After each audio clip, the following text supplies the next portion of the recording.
गोपाल दास एक मल्ला था। उसके पास एक बड़ी नाव थी जिससे वो अपने गांव के लोगों को नदी पार कराने का काम करता था। नदी गांव को शहर से जोड़ती थी, इसीलिए रोजाना सैकड़ों गांव के लोग नाव से नदी पार किया करते थे। आओ रुद्रपुर रुद्रपुर, 50 रुपए सवारी, हल्की हो या भारी। भैया मुझे रुद्रपुर जाना है, लेकिन मेरा वजन बहुत ज्यादा है। क्या तुम्हारी नाव मुझे नदी पार करा देगी? मैंने तुमसे भी वजनदार लोगों को नदी पार कराई है। तुम बेखौफ होकर नाव में बैठ जाओ। गोपाल दास शहर से अपने गांव के लिए भी जरूरत का सामान खरीद लेता था और नदी से मछलियां पकड़कर घर लौटता। गोपाल दास के घर में उसकी माँ, बीवी, बेटी और बेटा थे। माँ, पापा आ गए। पापा, आज शहर से मेरे लिए क्या लेकर आए हैं? आज मैं तुम्हारे लिए गोलगप्पे लेकर आया हूँ। ये फालतू का ही सामान लेकर आए हो या कुछ सब्जी भी लेकर आए हो? सब्जी तो नहीं लाया, लेकिन ताज़ा मछलियाँ लेकर आया हूँ। धोकर अच्छे से साफ करने के बाद कढ़ाई में बनाना। अम्मा कहाँ गई है? अब तुम्हारी अम्मा की क्या खबर? चिंटू को लेकर भटक रही होंगी इधर उधर गांव में। मैंने दूध लेने के लिए भेजा था। 2 घंटे हो गए, अभी तक डोकरी को घर लौटने की इच्छा नहीं हुई है। फिर कहती है मेरे घुटने में दर्द हो रहा है, दवा दिला दो। गोपाल दास की बीवी जानकी जब टब में मछलियों को धो रही थी तो एक लाल रंग की मछली कूदकर रचना की किताब पर पहुंच गई। रचना, इस मछली को पकड़कर इधर ले आ। माँ, ये मछली बहुत सुंदर है, मैं इस मछली को पालूंगी। नहीं, इसे खिलाने के लिए हमारे पास कुछ नहीं है। तू मछली पकड़कर इधर ले आ। रचना ने मछली को छत पर पानी से एक भरे डब्बे में छोड़ दिया। रचना और चिंटू में अक्सर इस बात पर लड़ाई होती कि जल परियां असलियत में होती हैं या नहीं। दादी कहती है उन्होंने बचपन में नदी में एक जल परी देखी थी, इसलिए मैं तो मानती हूँ कि जल परियां होती हैं।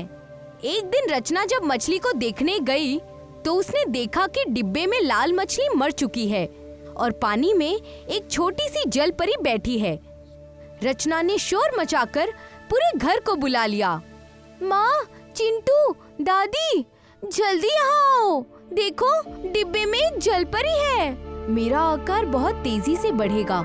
जल्द ही मैं तुम्हारे बराबर हो जाऊंगी। रचना, क्या तुम लोग मुझे पाल सकोगे? अगर न पाल सको तो मुझे नदी में फेंक आओ। हम लोग तुम्हें पाल लेंगे। तुम जल्दी से बड़ी हो जाओ, हमें कोई तकलीफ नहीं होगी। एक दिन रचना का चाचा सुरेश रचना के घर आया। सुरेश एक नंबर का जुआरी और शराबी था। भाभी, भैया कहाँ है? वो घर पर नहीं है। काम क्या है भैया से? मुझे 10,000 रुपए चाहिए। तुम कोई काम धंधा करते नहीं, जब भी मन होता है मुंह उठाकर यहाँ पैसे मांगने आ जाते हो। पिछले ही महीने तुम्हारे भैया ने तुम्हें 8,000 रुपए दिए थे ताकि तुम कोई काम धंधा शुरू कर सको। वो पैसे कहाँ गए? जब भैया ने अपनी नाव खरीदी थी तो आधे पैसे उन्हें मैंने दिए थे। मैं उनका कमाई का हिस्सेदार हूँ। तुमने जो पैसे दिए थे उसे कहीं ज्यादा तुम्हें वापस किए जा चुके हैं। तुम्हारा उनकी कमाई में कोई हिस्सा नहीं है। मेहनत वो करें और गुलछर्रे तुम उड़ाओ। आगे से कभी यहाँ पैसे मांगने मत आना। तभी सुरेश की नजर जलपरी पर पड़ी। जलपरी, तुम अंदर चलो, चाचा अच्छे आदमी नहीं है। कुछ ही दिनों बाद गोपाल दास ने दूसरी नाव खरीद ली। आपने ये जो दूसरी नाव खरीदी है, इसे चलाएगा कौन? इसे मैं छोटे लाल को किराए पर दूंगा। जल्द ही हमारी कमाई 1.5 गुना हो जाएगी। जब सुरेश को पता लगा कि गोपाल दास ने नई नाव खरीदकर किराए पर दे दी है तो उसके नथुने फड़कने लगे। नई नाव मुझे देने की वजह कस्बे के आदमी को क्यों दी? मेरे बारे में जरा भी नहीं सोचा। सुरेश तमतमाता हुआ छोटे लाल के पास पहुंचा। छोटे लाल, गोपाल दास तुमसे रोजाना कितना किराया लेता है?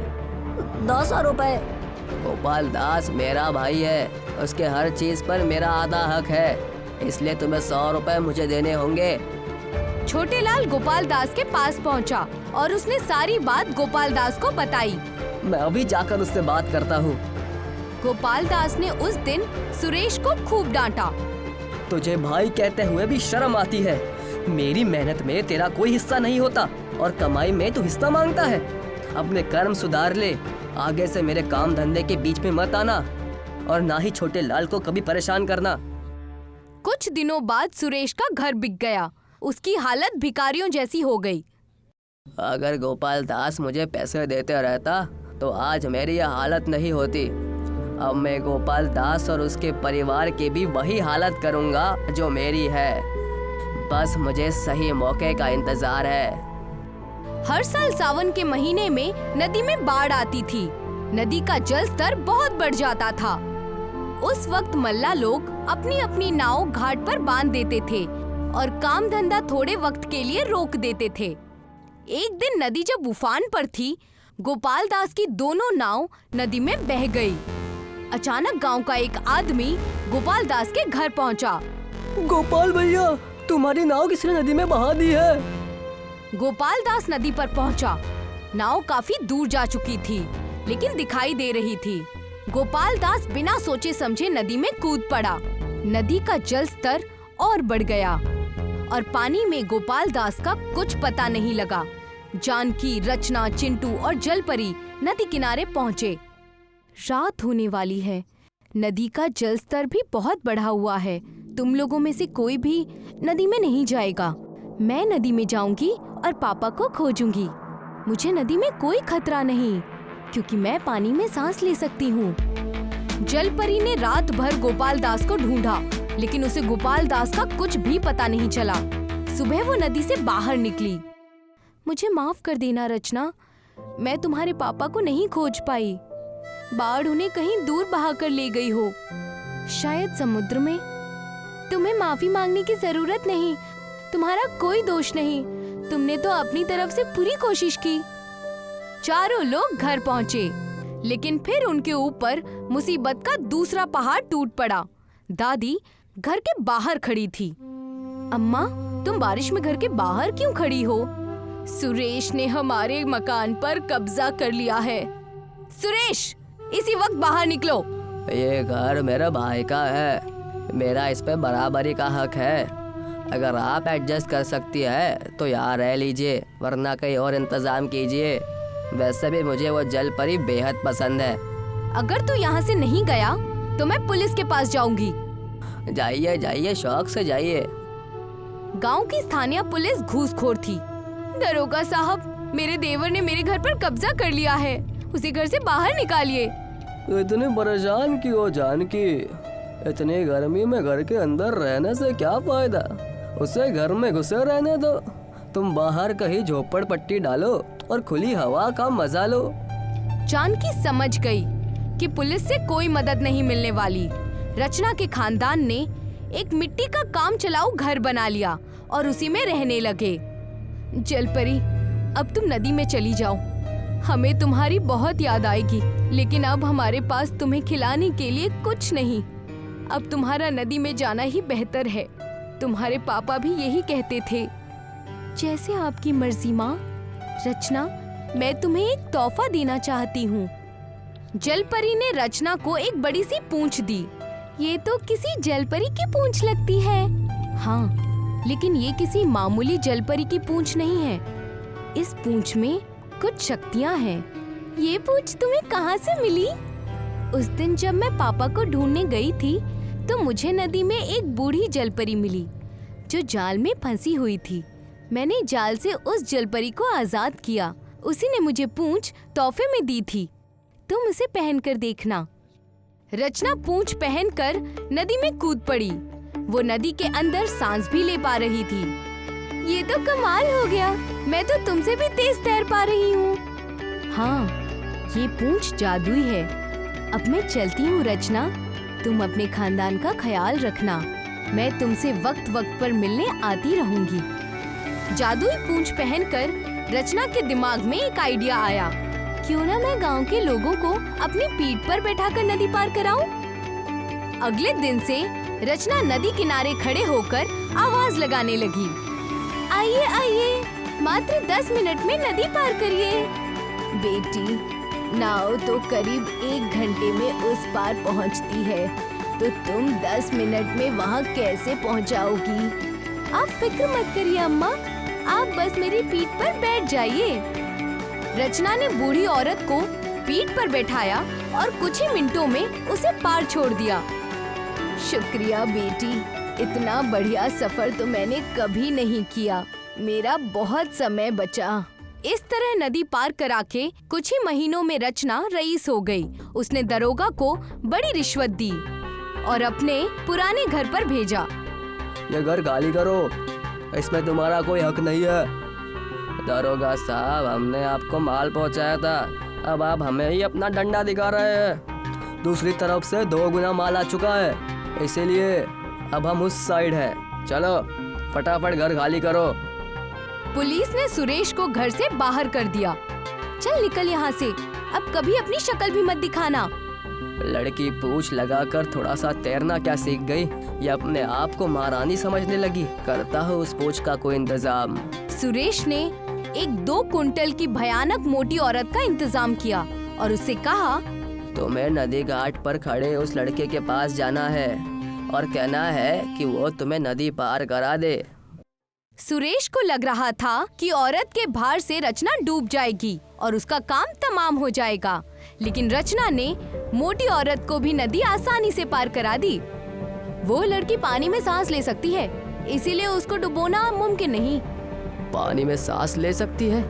ये जरूर उस पूछ के वजह से हो रहा है। उस पूछ के वजह से ही रचना में जल परी की खूबियाँ आ गई है। मुझे किसी तरह से वो पूछ हासिल करनी होगी। एक दिन सुरेश जानकी के घर पहुंच गया। भाभी, मुझे माफ कर दो। आपको जो सजा दे रही है दे दो, लेकिन मुझे माफ कर दो। आप चाहे तो डंडे से मेरी पिटाई कर दीजिए, मैं कोई भी सजा भुगतने के लिए तैयार हूँ। तुम माफी मांग रहे हो तो ठीक है, दी माफी, लेकिन माफी के अलावा कुछ नहीं मिलेगा। मुझे कुछ नहीं चाहिए भाभी, बस आप अपनी पसंद की किसी लड़की से मेरी शादी करा दीजिए। मुझे लगता है कि अगर मेरा घर बस जाए तो मेरी जिंदगी पटरी पर आ जाएगी और मैं खुद को अकेला महसूस नहीं करूँगा। मैं काम भी करने के लिए तैयार हूँ। मैं लाला राम डेयरी पर काम करूँगा।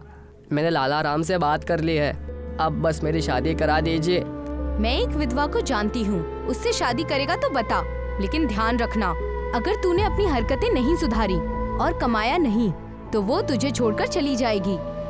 ठीक है, मैं शादी करने के लिए तैयार हूँ। सुरेश की शादी हो गई। जानकी और रचना ने कभी जो काम चलाऊ मिट्टी का घर बनाया था, सुरेश उसी घर में रहने लगा। शादी के कुछ ही दिन बीत जाने के बाद एक दिन सुरेश रचना के पास पहुंचा। रचना बेटी, कैसी हो? सब काम धंधा ठीक तो चल रहा है ना? हाँ चाचा, सब ठीक चल रहा है। तुम्हारी चाची तुम्हारी जादुई पूंछ पहनकर देखना चाहती थी, उनकी बड़ी इच्छा है, लेकिन वो शर्म के कारण उस नदी में तैरने नहीं आएगी। अकेले में तालाब में उतर कर देखेगी। क्या तुम कुछ घंटे के लिए अपनी पूंछ चाची को दे दोगी? तुम यही इंतजार करना, मैं तुम्हारी पूंछ यही पहुंचा जाऊंगा। सुरेश अपनी बीवी के नाम पर रचना से पूंछ ले गया। अब मैं इस पूंछ को चीर डालूंगा। सुरेश ने पूंछ को चाकू से काटना चाहा, लेकिन पूंछ नहीं कटी, उसमें एक छेद तक नहीं हुआ। इतने में रचना वहां आ गई और उसने देख लिया कि सुरेश पूंछ को नष्ट करने की कोशिश कर रहा है। मुझे आपसे यही उम्मीद थी चाचा। रचना ने सुरेश से पूंछ छीन ली और लेकर चली गई। जब सुरेश की बीवी ने सुरेश की करतूत के बारे में सुना तो वो सुरेश को छोड़कर चली गई। मुझे क्या गम, मैं तो पहले से ही बर्बाद था। एक दिन सुरेश बुर्खा पहनकर नदी पार करने के लिए पहुंच गया। बेटी, क्या तुम मुझे नदी पार करा दोगी? हाँ आंटी, बैठिए ना, मैं अभी आपको नदी पार कराती हूँ। जब रचना नदी के बीचों बीच पहुँच गई तो सुरेश ने उसका दम घोटने की कोशिश की। रचना तड़पने लगी, लेकिन तभी वहाँ जल परी आ गई और उसने सुरेश को रचना के ऊपर से धक्का देकर नदी में गिरा दिया। रचना ने देखा तो उसे पता चला कि ये सुरेश है। तू ऐसे नहीं मानने वाला। रचना और जल परी सुरेश को एक वीरान टापू पर छोड़ आई। मुझे यहाँ छोड़कर मत जाओ, मुझे बाहर निकालो। मैं अब कभी तुम्हें नुकसान पहुँचाने की कोशिश नहीं करूँगा। रचना और जल परी ने सुरेश की कोई बात नहीं सुनी। वो उसे छोड़कर गांव वापस लौट आई।